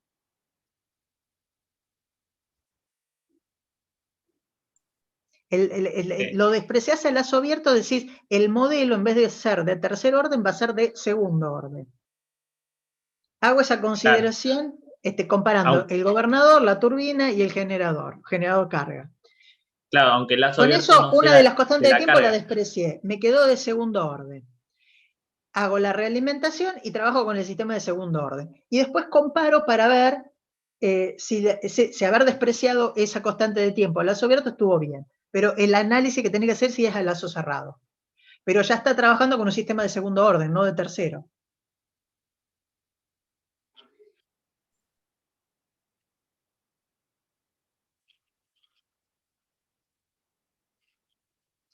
No. Entrada-salida o perturbación-salida tienen el mismo denominador. Los polos del sistema son siempre los mismos independientemente de dónde esté la entrada. ¿Sí? Yo podría poner otra entrada u otra salida en el sistema, los polos del sistema van a ser siempre lo mismo. El denominador de toda función transferencia va a ser la misma. Son los polos y eso me va a determinar el tipo de respuesta. Después veré, por lo menos pensando como nosotros pensamos en polos dominantes, después tengo que garantizar que eso sea cierto. ¿Sí? Yo siempre diseño el controlador pensando en polos dominantes. Y después miro, si tengo ceros, a ver dónde quedaron ubicados en relación a la parte real de los polos, y digo, sí, el diseño fue bueno, el diseño no fue bueno. ¿Sí? Nos quedamos con eso, con nuestros controladores básicos, con un primer intento y con un análisis final de ver si lo logramos o no lo logramos. A ver, si estoy trabajando, no sé, con un proporcional más integral, puedo probar con un proporcional, con un PID, con alguna cancelación para ver si mejoro la situación. Pero nos tenemos que manejar con nuestros controladores. ¿A qué se refiere con una cancelación? Ubicar el cero, ¿te acordás que en la clase pasada lo vimos? De decir, cuando tengo que, yo tengo un PI o un PID, el PID tiene dos ceros y un polo en el origen. Yo puedo intentar cancelar uno de los ceros del PID con algún polo principal, alguna constante de tiempo pesada en el sistema, que sería no la que está en el origen, eso no se cancela nunca, okay. Si es que hubiera, acá no hay, pero sí la constante de tiempo más lenta, eso se puede hacer siempre. Okay.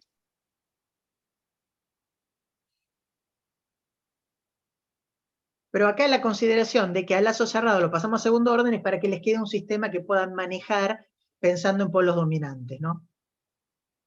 Y porque, bueno, hay una constante que es realmente muy diferente del resto y lo pueden despreciar.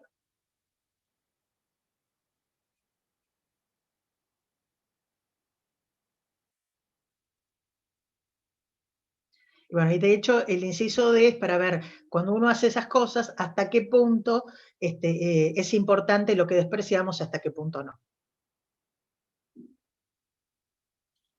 Sí, no sé si te contesté o hablé demasiado, te confundí.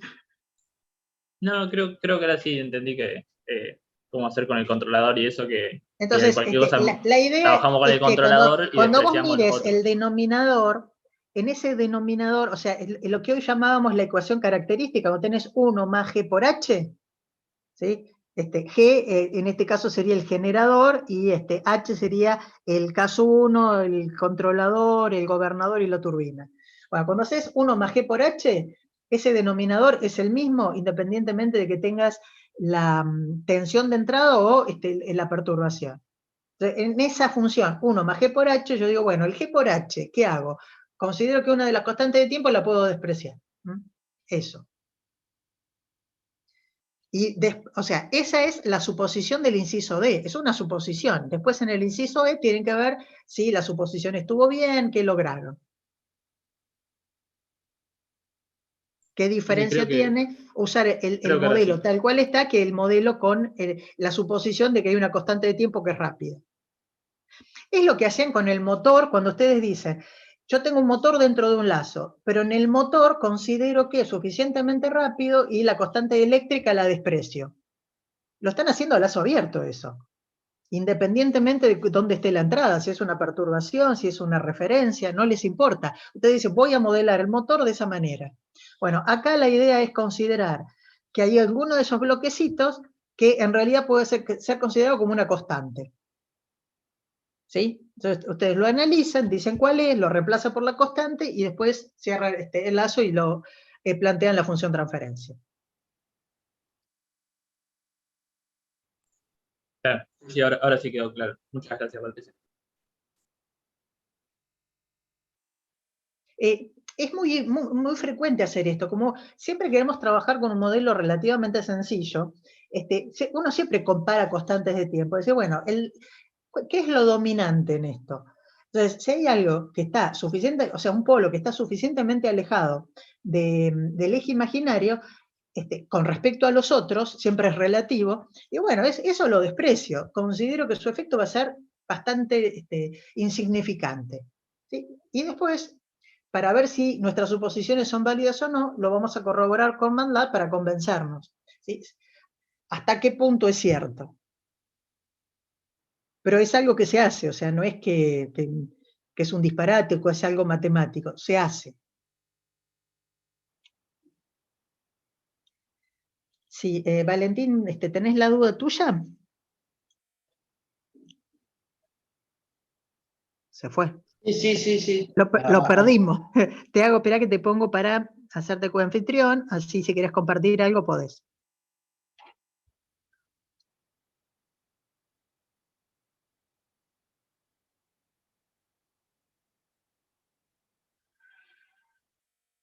Ahí voy. Podés te puse como coanfitrión, así que tendrías que poder, si querés. Sí, ahí comparto. Ahí voy. Unos segunditos. Sí, no te hagas Emiliano, ¿vos querés anticipar algo? ¿Querés decirles algo? Hoy estaban preguntando sobre el laboratorio, el presencial, si se hacía o no. Bueno, lo que yo les dije es que vamos a depender de lo que defina el gobierno, ¿no? O sea, y después del gobierno, la universidad, si se continúa con asistencia posible a los laboratorios o no, ¿no? Sí, además de eso, de la ausencia de Jorge, que nos va a complicar la carga horaria. Sí, Claro, también. Sí, sí. porque obviamente no va a ser un día, sino que hay que hacer los sucesivos días como para... Sí, tampoco iba a ser uno solo, íbamos a poner alguno más. Claro, Entonces ahí se hace. Mira, yo sí. lo veo dudosón, pero no tanto por eso, sino por el tema de que no le creo mucho a este paso de fase. Ahora sí, ahora no. Vamos a ver que, no sé, por lo menos que dicen este fin de semana. A ver. Claro, por eso, bueno, fue exactamente lo que les dije, que de todos modos, o sea, con cierta antelación les vamos a avisar Sí, si hay factibilidad o no, como para que no les quede pendiente, ¿no? Para que no se queden pensando si esa semana, porque también es la disponibilidad del laboratorio. O sea, nosotros necesitamos varios horarios para que puedan ir por comisiones chicas, y qué disponibilidad del laboratorio tenemos para juntar todo eso en pocos días, ¿no? sí. Entonces hay muchas cosas para organizar que son complicadas.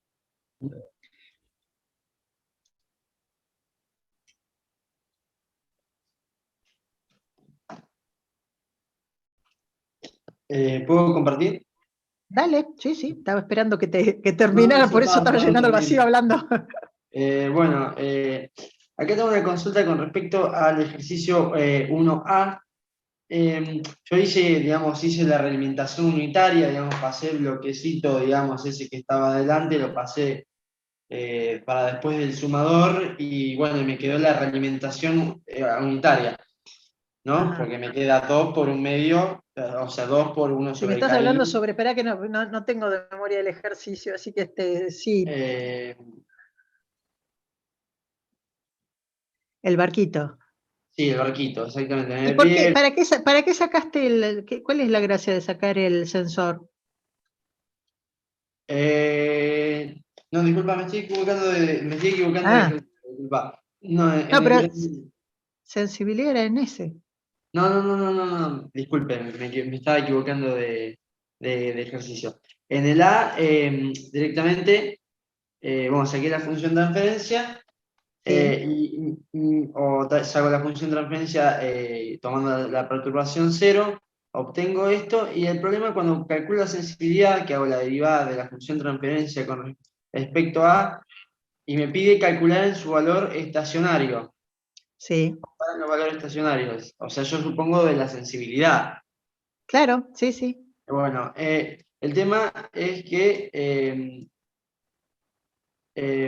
yo cuando hago el valor, acá me faltó el S, digamos, ¿no? Porque es S por... No, ¿para qué ese? No. A ver, cuando calculan una función transferencia en el estacionario, es respuesta en frecuencia, ¿sí? Sí. Es frecuencia 0. Es la función transferencia evaluada a frecuencia 0, respuesta en frecuencia. No es lo mismo que cuando consideran el estacionario de una señal que varía en el tiempo. Acá lo estamos considerando como una función, transferencia, ¿sí? Porque es la Sí. variación de la función transferencia respecto del parámetro. Entonces es una función de S, no es una señal, no es la variación de la salida en este caso. Si fuera una señal de salida, es el teorema del valor final. Es S por I de S cuando S tiende a 0. Pero acá, en esta S le estamos asociando a la función transferencia y no a la señal de salida. Porque yo, a mí me quedaba bien. El tema es que si ahora le metí una S acá, es como que ya se me... Pero espera, yo no te contesté eso por mail, yo mandé el mail. Sí, pero no hará otra la pregunta. Bueno, entonces, teorema del valor final sobre señales. Es Cuando para la queremos salida, ver sí, ahí el entendí. comportamiento temporal cuando el tiempo tiende a infinito. Entonces, S por I de S. Acá no estamos pensando, estamos pensando en la variación de la función transferencia. Entonces está asociado a una respuesta en frecuencia. Entendí. Cuando ¿sí? es la salida, se utiliza el teorema del valor final. Cuando es una señal, cualquier señal, la señal error, la señal salida. Perfecto. ¿sí? Perfecto. Bueno, y después... Pero, o sea, si vos considerás la salida, por más que sea la sensibilidad de la salida, a ella le tenés que meter la entrada, y la entrada es 1 sobre S. Con el S del teorema se cancelan, y entonces te va a quedar otra vez. Es la función, o sea, el S, la sensibilidad evaluada en 0. Sí, perfecto. Después, después acá, otro problema que tuve, que seguramente sea Espera, ¿es el mismo? ¿Es otro? ¿Cuál es? Este es el 3, digamos, A, que ya yo calculé la función transferencia, digamos, de la salida, el 3A sería hice hice la realimentación unitaria, digamos. Sí. O sea, pasé Ahí tienen. A la entrada es un elemento que es tiene una ganancia 2, y en la realimentación tienen otro elemento que tiene ganancia 2. Son dos elementos distintos, de tal manera que uno puede variar y el otro no. ¿sí? Entonces, ahí tiene que ver que no es algo muy robusto hacer esto. Compensar la realimentación con una ganancia a la entrada. Sí, matemáticamente funciona muy lindo, pero después van a ver que cuando algo se modifica, eso no funciona tan bien. Sí, cuando calculemos las sensibilidades vamos a ver eso, ¿no? Claro. Sí. O sea, porque uno dice, qué bien, tengo una realimentación no unitaria, le pongo a la entrada, lo compenso con una ganancia, eso por diagrama de bloque lo paso, me queda realimentación unitaria y todo funciona maravilloso. Bueno, no. La degradación por tener una realimentación no unitaria lo van a ver acá con la sensibilidad. En el sí. D. Sí. Bueno, perfecto. Bueno, hice lo de la realimentación unitaria. La cosa que ahora quiero ver que tenga error nulo, digamos. Sí. Que el error de la rampa sea nulo a la rampa. Nulo a la rampa, sí. Entonces, bueno, yo tengo la función transferencia y quiero calcular la función transferencia ahora en el estacionario, digamos. Sí. O sea, ante la entrada de escalón, digamos. Que la entrada de escalón yo supongo es unitaria, digamos. A ver, diría... fíjate una cosa, poné de nuevo el sistema. Sí. Si vos lo llevaste a realimentación unitaria, ¿te acordás que de algún modo, mirando la rama directa, ya podíamos saber qué tipo de señales de entrada podía seguir ese sistema? Sí. ¿Qué tenías que mirar? O sea, ¿qué tipo de señales podía llegar? Ya lo llevaste a realimentación unitaria, ¿sí? Sí. Sacaste ese bloquecito 2 de la entrada y lo pusiste al lado de G sub C. Con realimentación unitaria, el tipo del sistema lo podés mirar con lo que tenés en rama directa. Sí. Bueno, ¿qué es lo que te dice cuál es el tipo del sistema? Suponiendo estabilidad, porque hay que suponer estabilidad, obviamente. Pero bueno, Claro. suponiendo estabilidad, ¿qué te dice cuál es el tipo del sistema? ¿Qué te dice qué es el tipo de sistema? Claro, ¿qué información de rama directa te va a decir cuál es el tipo del sistema? Tipo de sistema, los ceros pueden ser, No. porque acá lo que me está pasando es que me queda... Los ceros no te afectan el tipo del sistema, para No, no, nada. claro, Los ceros a claro, lo sumo te estabilizan, te dan un mejor claro. transitorio. Sí, Eso que tenés que mirar si no son los ceros. los polos. ¿Cuál? En cero. Bien. Los integradores. Entonces, Sí, de ahí vas a tener que mirar qué controlador tenés que poner. ¿Sí? Si no tenés la cantidad de integradores adecuados, tenés que mirar qué tenés que poner.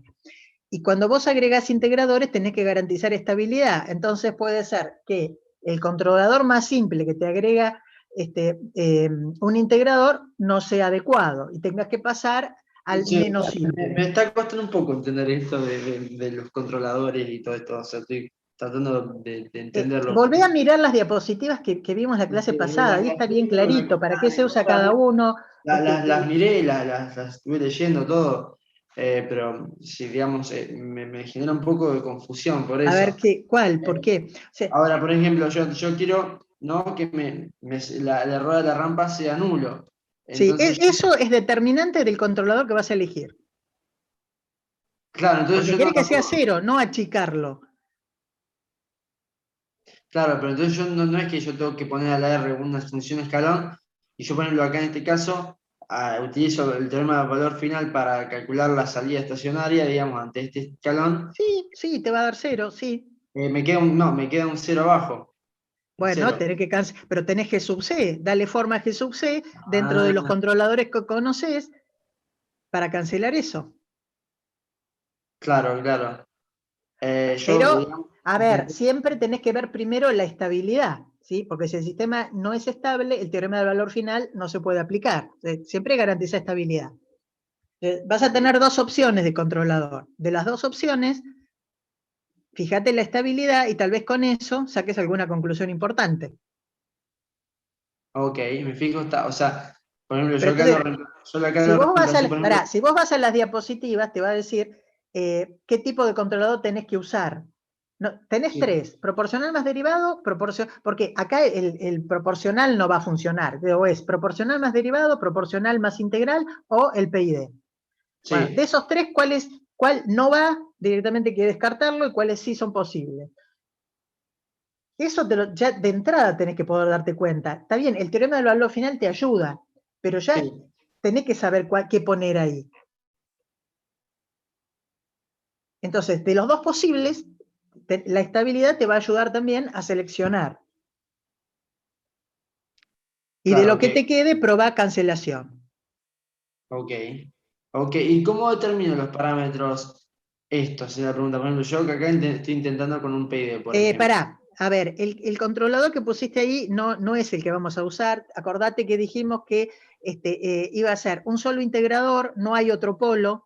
¿Sí? Esa constante de tiempo T sub D por S más 1, eso no va a estar. Ah, ok, o sea, Usá la estructura que ve, por eso te digo que vuelvas a mirar las diapositivas, usá la estructura que es un K sub P más un K sub D más un K sub I, ¿sí?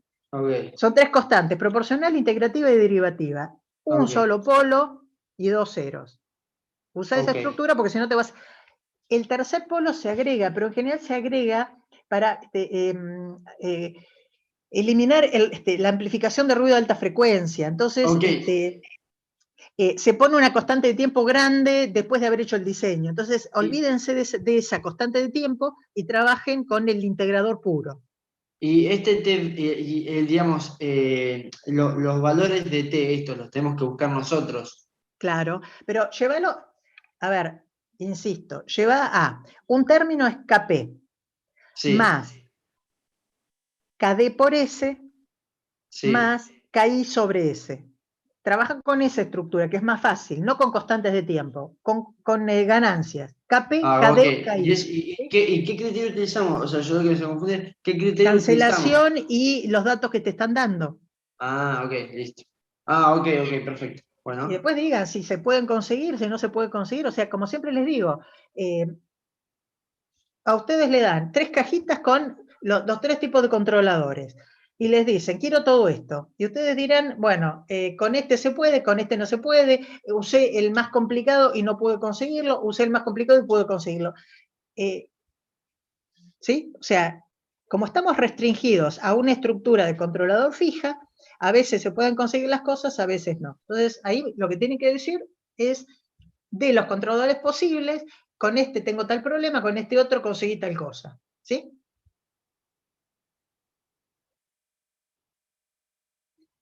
¿Más o menos te quedan claro? Pero te insisto, usa como guía las diapositivas de la clase anterior. Sí, entendí perfecto, gracias. ¿Alguien más quiere hacer alguna consulta? Bien, supongo que las consultas vendrán la semana que viene, entonces, bueno, espero los mails. Y, no sé, Emiliano, si querías decir algo. No, está muy bien. Bien, Eh, listo. Entonces, no sé si te enteraste, Emiliano, que pidieron correr la fecha de entrega ¿De del tu trabajo trabajo? grupal. Sí, así ¿A que va a cuándo ser la corrieron? el 28. 28. Porque tienen finales ahora, perdón, parciales, Claro. tanto los que están haciendo electrónica como los electricistas se pidieron correrlo. Así que Esta bueno, era la que vos habías puesto para el 24, 4. Claro. Bien. Ya se se corrió corrió al eso. 28, como para darle Voy corriendo en el calendario. Ahí estamos. Sí, vamos todos corriendo, ¿viste? Sí. Ahí. Yo les dije, va a llegar un momento que no podemos correr más porque no vamos a poder, pero bueno, por ahora que se puede lo hacemos. Listo. Gracias. Bueno, entonces, chao, hasta